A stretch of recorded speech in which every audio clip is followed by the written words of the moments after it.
I mean, the fact that there was, get me wrong, Black Panther was probably like one of the first comic book movies that was nominated. Unfortunately, didn't win, but the fact that they do these, like those kind of movies in for action scenes or visual graphics and stuff like that. But as for like a best movie, it's always something to do with some sort of sensitive matter, some sort of drama. Yes. It's like, it plays on the heart. What about something that's just flat out a good movie that's really, really, inspiring in other ways? You're right. The Academy is, like you said, snobby in a sense, and they should open up. Maybe they should have more. Well, they're also trying to diversify. I mean, it's mostly been a male-generated world. I know that you talked about this with Equal Pay last week, right? Let's see. Women of color like myself. I mean, it would be surprising if. I mean, I write stuff. I've always wanted to put a screenplay out there.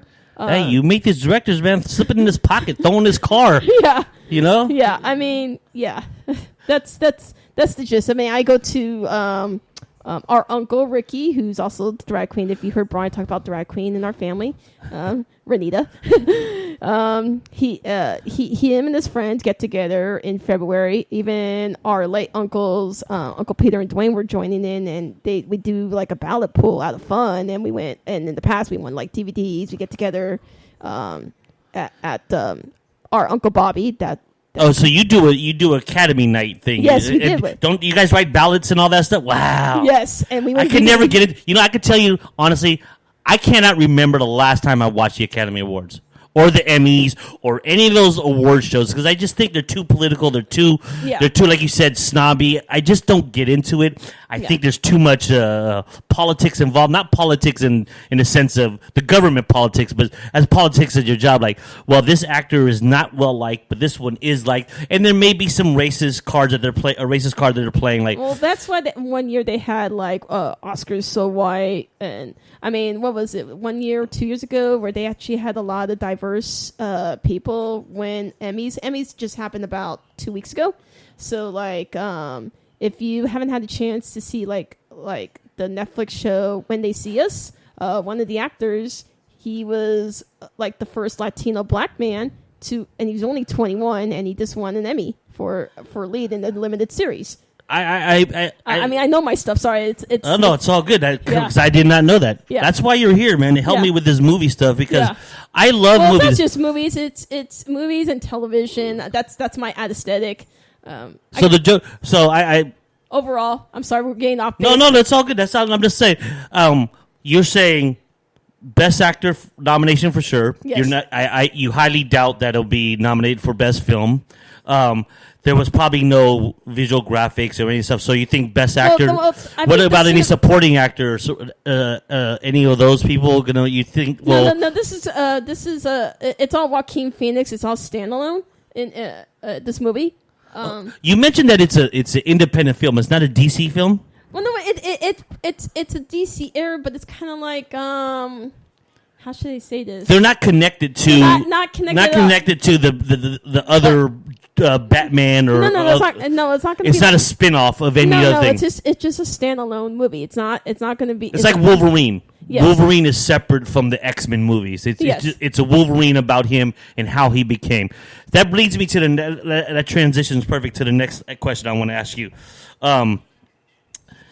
That's a good point someone brought up here on Facebook, like Kevin Chen. The movie Joker talked mental health issues. Oh, yes, it definitely did. So it kind of brought that to light. It's like, look, people with mental health, this is what they, they suffer. This is how they go through it, which is, people need to know about these things. A lot of people, I say even a lot of my good friends, they don't know that I have a sister that lives in New Jersey who has Down syndrome.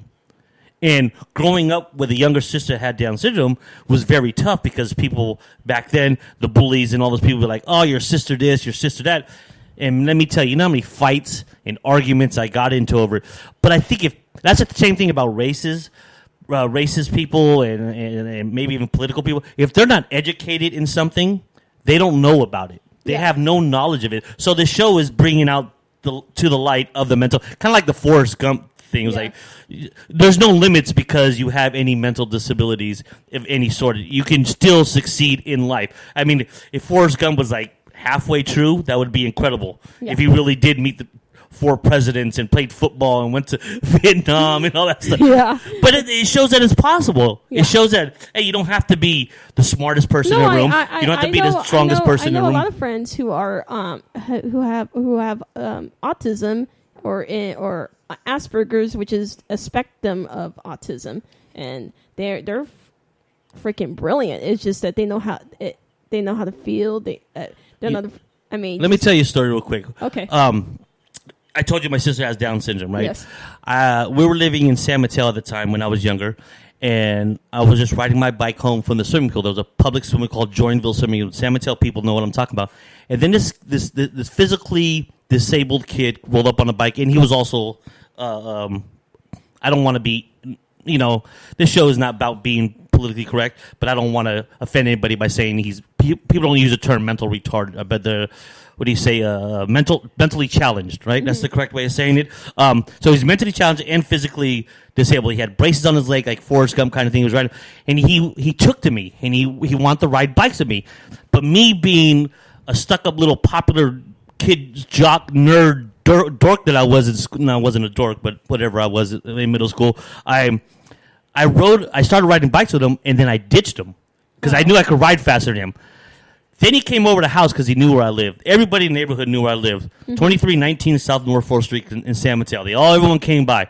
Oh, just don't go to that building right now. You don't know who lives there now. I don't know, but they can go knock on the door. I don't care. I don't live there. So he comes and knocks on my door, and he goes, "You want to go outside and ride bikes?" And I was like, "No, I have something to do," and I shut the door on him.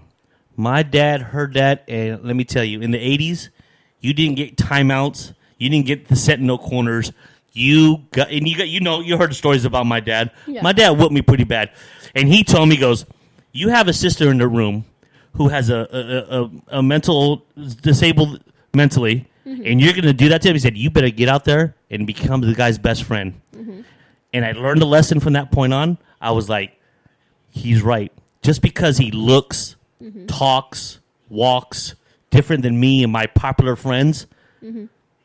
It taught me a lesson. At that time, I was probably 10, mm-hmm. 11, maybe 11. No, I'll say about 9 or 10. Because I remember this very vividly. And I ended up being friends with this guy for a while. Mm-hmm. And then he ended up moving away, and I never saw him again. But at that time, being a 10-year-old snot-nosed kid who was all about being popular back then, being a Zach Morris and being a preppy kid, that was a style back then with the IOU sweaters and the Diodore shoes, not the Diodore, or the British Knight shoes and the K-Swiss. I was like, man, I'm too cool for school. I'm too cool for this guy. Yeah. Man, well, a black eye and a couple of jabs to the rib. My dad taught me a lesson. He taught me a really good lesson. And, that's one of the proud things that my dad taught me. He's like, you got a sister who has a mental disability. She has Down syndrome. You protect her, but this guy wants to be your friend, and you're going to treat him like that? I felt so bad. But that's just a side note, a little story, a little insight about me that a lot of people don't know. So, but it transition to this next thing. Yeah. You were talking about the Joker movie and what it brings to light and all that stuff. But then we were talking about what do you think about prequel movies? Like, do you like prequels? Do you? If it has the right writer and director, then yes, it can work. And it's all about the one thing. It all depends on how well written, how well acted, and all that stuff. It's just like I like the Rob Zombie Halloween one. Yes. I like that one. Oh, you're talking about Devil's Rejects? No, not Devil's Rejects. The Halloween. He redid the Halloween when he showed Michael Myers as a kid. Yeah. I like that one because I was like, oh, now I understand how Michael Myers... Well, unfortunately, the one prequel that didn't work this year was... oh, God, I'm blanking out right now, but it came out in June this year. It was Dark Phoenix.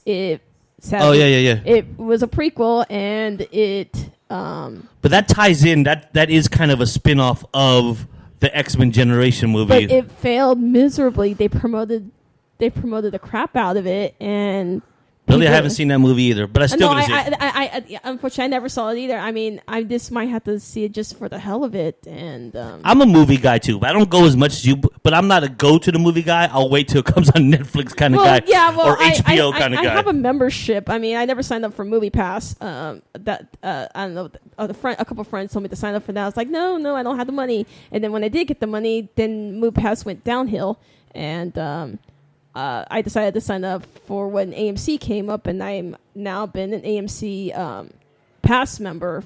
I've seen those for a year now. You know, I don't. Okay, speaking of prequels, I didn't like the James Bond prequel. Mm-hmm. I didn't like that one at all. Mm-hmm. When he became double agent 007, I didn't like that one, and unfortunately, it kind of hurt me that I hated every single one of the Star Wars prequel movies. Oh yeah, they weren't good. I don't hate them; they just weren't good. It was good in the sense that it kind of tied things together. The only one I liked is Episode 3. The Return of the Sith. Yeah, when he was burning and you understood, and at the end he goes, "Rise, Lord Vader," and he goes, "Oh, where is Padma?" That was that scene in particular was a good scene. That whole movie was leading up to like, when does he become Darth Vader? What's going to happen? Because you always heard about it, and then it happened. But the first two, like the clones, and there was so much hype about it because I remember 20 years ago. Oh my God, 20 years ago, people were camping out at the Coronet. Rest in peace, Coronet over here in San Francisco. We're lining up for the Phantom Menace, and then when it came out, so disappointing. Disappointing. So disappointing. Being a Star Wars buff, I mean, I am a Star Wars nerd. When it comes to the term nerd, I love Star Wars.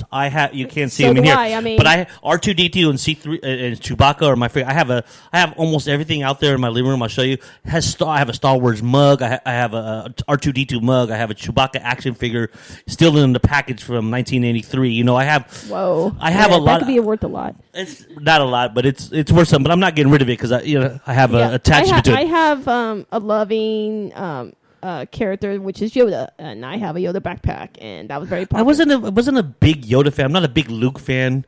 You know, like even the movies that they're making now with Disney, like the rise of the Empire or whatever was the Force Awakens. Those were okay, but they're better than those prequels. Yeah, they really were. So I'm not a big fan of prequels. I don't, like you said, if it's well written. And it really ties a story into how that person became, or like I said, like the Rob Zombie Halloween one. I like that one a lot. Mm-hmm. I didn't like the Star Wars prequels at all. The last. Well, you got it on the volume. Turn the volume. Sorry, I was trying to. That's why I was like, "Who's talking?" But sorry, I was just trying to check too. But never mind. But the what was it? The Revenge of the Sith. Yes, whatever. Revenge of the Sith. That last scene, the last 10 minutes of the show, was the best part of any of those prequels. Spoiler alert! If you haven't seen it.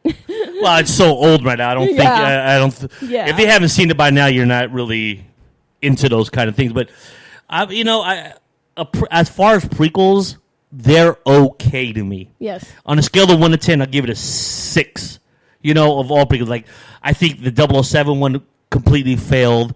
There was a couple other ones I'm blanking out on, but the Star Wars ones failed. They had prequels for even movies with that starred Jim Carrey that didn't even star Jim Carrey, like The Mask and Dumb and Dumber, or I don't know. Yeah, that really terrible. Those really throws me off when they go straight to DVD. Yeah, that really throws me off too. I was like, aren't you a big market and it should be, into those kind of things? But prequels, not a fan of. What do you think about sequel or remakes? Do you like remakes? I do, if they can work it out. I mean, there's been a lot of remakes that I've seen in the past. That's how you know you're getting old too. When they're like, there's a classic movie. You're like, I saw that when I was a kid.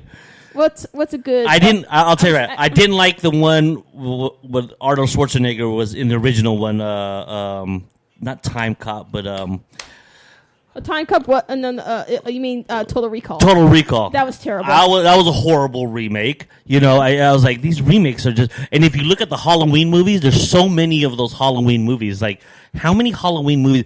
I didn't like the remake of the Nightmare on Elm Street. Yeah. I didn't like that one. Well, I'm looking up because I'm getting a little help just to jog. Hey, do what you gotta do. Jog my memory, but let's see.